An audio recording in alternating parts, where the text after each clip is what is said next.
Durante os séculos XVI e XVII, o mercantilismo estava no pleno vigor, integrando economias antes isoladas, induzindo ao crescimento econômico e trazendo muita gente que antes era pobre para a prosperidade, aumentando assim uma classe social antes inexistente na era medieval, que era a burguesia.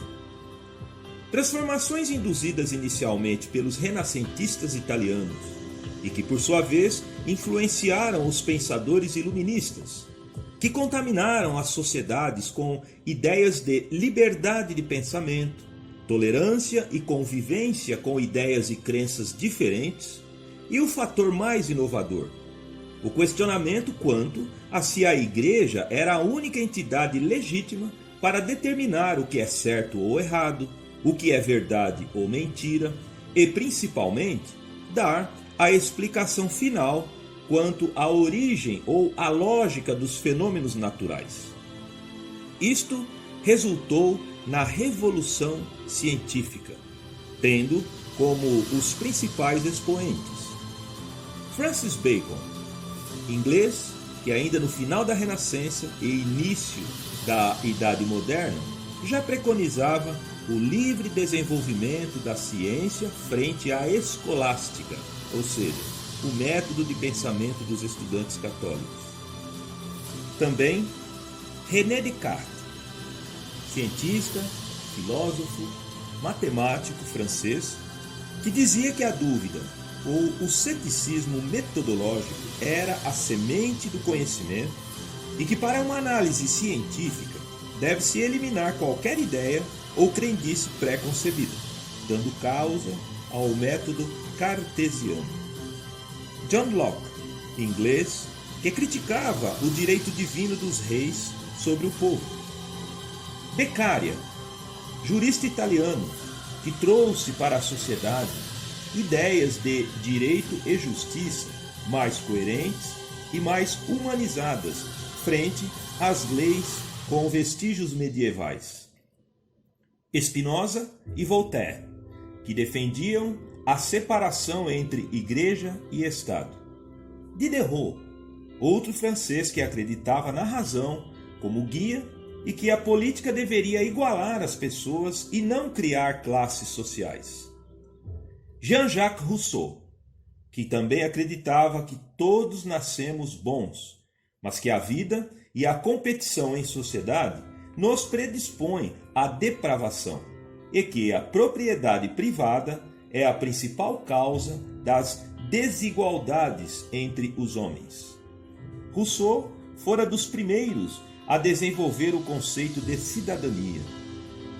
David Hume, que defendia o empirismo, onde todo fato deve ser atestado e comprovado pela metodologia científica, sendo que qualquer teoria que não possa ser replicada ou demonstrada não deve ser considerada como verdade. Adam Smith, filósofo e economista escocês, que, ao contrário de Rousseau, defendia a propriedade privada, a não intervenção do Estado na economia e a liberdade contratual entre patrão e empregado, e que a própria competição entre os agentes econômicos criaria regras de harmonia e convivência para a prosperidade e o bem comum. Adam Smith é considerado o pai da economia moderna. Benjamin Franklin, nos Estados Unidos, também fora fortemente influenciado pelos intelectuais iluministas e pelo movimento da Revolução Científica e da Revolução Cultural, o que o motivou a estudar, pesquisar, testar e a desenvolver metodologia científica capaz de criar invenções revolucionárias. Thomas Jefferson também fora fortemente influenciado pelos ideais iluministas. Este político importante e fundamental no processo de independência dos Estados Unidos incorporou importantes preceitos na Declaração da Independência dos Estados Unidos. James Madison, por sua vez, incorporou tais conceitos na Constituição Americana. Ao se afastar a Igreja das decisões de Estado e a não se permitir que os dogmas religiosos dominassem os pensamentos e os estudos nas universidades, tal liberdade de pensamento possibilitou o surgimento da Revolução Científica. Com a palavra, então, os grandes cientistas, pensadores e estudiosos que dedicaram suas vidas na busca pela lógica científica, onde, conforme Descartes, o conhecimento só era considerado correto depois de experimentado, arrazoado e dimensionado pelo método empírico. Começando por Leonardo da Vinci, passando por Isaac Newton, cuja abordagem lógica e matemática dos fenômenos naturais é utilizada até hoje, na forma da física clássica newtoniana.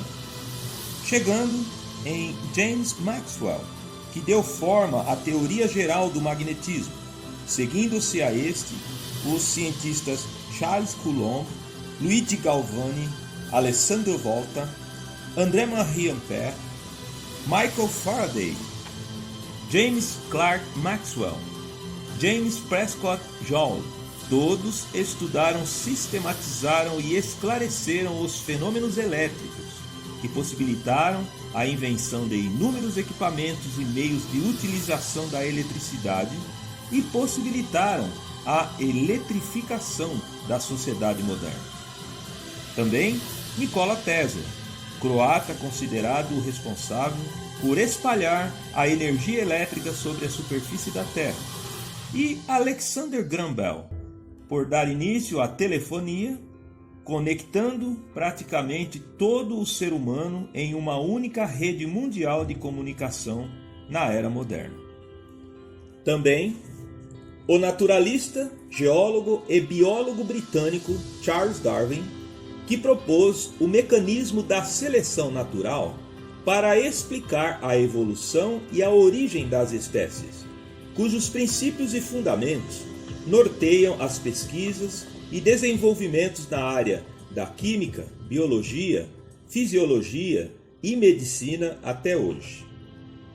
Também, na área do conhecimento e compreensão da unidade fundamental da matéria, o átomo, destacam-se Joseph John Thomson, Ernest Rutherford, Guilherme Marconi, Maurice de Broglie, Max Planck, Niels Bohr, Werner Heisenberg, Max Born, Enrico Fermi, que criaram, se aprofundaram e mergulharam no entendimento das partículas que compõem o átomo.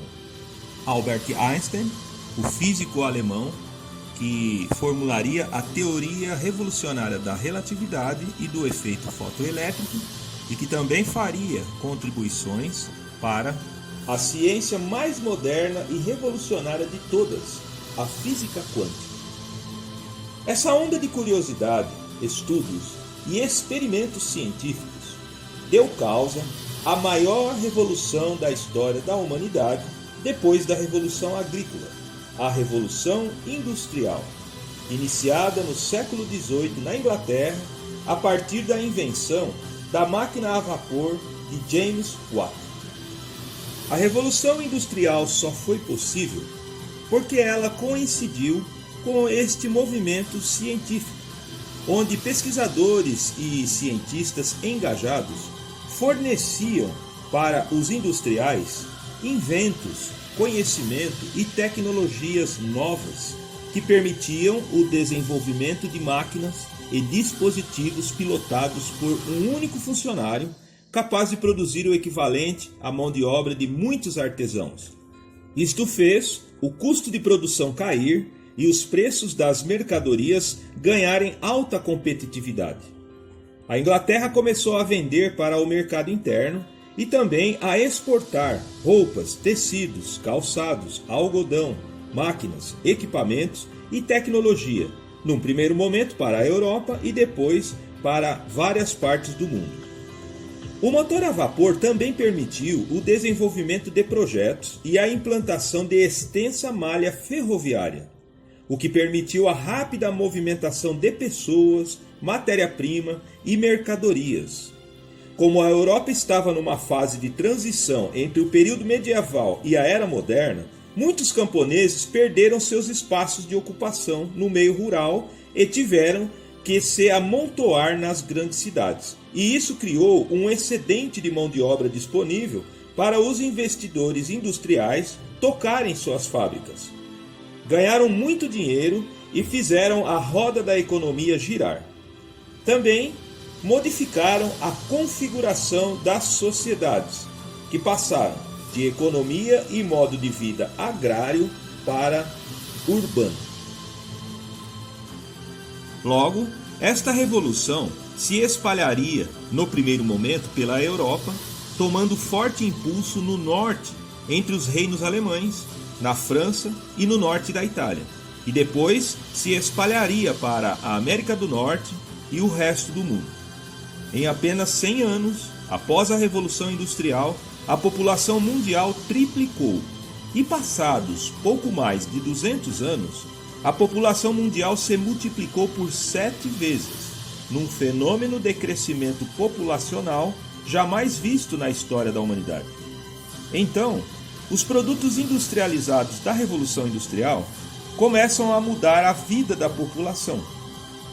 O motor a vapor de James Watt, desenvolvido e aperfeiçoado em 1765, num primeiro momento, já permitiu o desenvolvimento de equipamentos como as locomotivas, máquinas de tear, máquinas de beneficiamento de cereais e tratores, o que contribuiu para dar um salto importante na produção de alimentos, navios a vapor e até automóvel. A primeira ferrovia a operar fora a Stockton and Darlington Railway, em 1804, que operava com um trem de 8 vagões entre passageiros e cargas. Em questão de algumas décadas, os principais centros da Europa já estavam integrados por ferrovias, e a seguir, até no novo continente se construiria grande malha ferroviária. Em 1840, nos Estados Unidos, Samuel Morse inventa o telégrafo. Neste estágio da Revolução Industrial, a Inglaterra se vê obrigada a abolir a escravidão, já que agora os burgueses industriais desejam pessoas com dinheiro no bolso para consumir. A lógica econômica agora imposta pela Revolução Industrial era de que escravos deveriam passar a serem trabalhadores assalariados com capacidade e dinheiro para consumir, de modo que eles mesmos passariam a comprar os produtos produzidos pelas fábricas e dessa forma girar a roda da economia e expandir os mercados consumidores. Nos Estados Unidos, o processo de industrialização se dava com maior vigor na parte norte, chamada na época de Estados da União, ao passo que as elites agrárias algodoeiras do sul insistiam em manter uma economia baseada no plantio do algodão e tocada com mão de obra escrava. Os confederados. O mesmo interesse de se criar mercado consumidor baseado numa mão de obra operária fez acontecer a Guerra da Secessão Americana, que duraria 4 anos e que marcaria para sempre a história dos Estados Unidos da América. Seguindo na sequência das inovações tecnológicas, e agora não mais apenas na Inglaterra, mas por toda a Europa, Rudolf Diesel, na Alemanha, inventa o motor a óleo diesel. Werner von Siemens, também na Alemanha, inventa o gerador elétrico e Carl Benz inventa o automóvel a gasolina. Também em 1874, nascia a indústria do petróleo nos Estados Unidos e mais adiante, a indústria química na Alemanha e na França. Seguindo a lista de invenções e produtos lançados no mercado consumidor, o fogão a gás é lançado em 1836 na Inglaterra por James Sharp. A motocicleta é inventada e lançada por Hildebrand e Wolf Miller em 1897 em Munique, na Alemanha. A lavadora de roupas de Alva John Fisher em 1906 nos Estados Unidos. A bicicleta de Pierre Michaud em 1875 na França, o ferro de passar roupa doméstico de Henry Swilly em 1882 nos Estados Unidos. Também a geladeira doméstica de Kelvinator em 1913 nos Estados Unidos, e também no ramo dos alimentos industrializados, a primeira fábrica de refrigerantes, a Schweppes, fundada em Londres, o chocolate em pó Van Hoyt nos Estados Unidos, o leite condensado Eagle e Brand em New York, Estados Unidos, o sorvete de Jacob Fussell em Baltimore, Estados Unidos, o primeiro cereal matinal, o Toasted Corn Flakes, criado por William Kellogg, e a produção da maionese em escala industrial por Richard Hellmann's, já em 1922. A produção de iogurtes por Isaac Carrasco, da Danone na França em 1919, e a Howe Dorking abrem na Inglaterra, em 1813, a primeira indústria de conservas em lata.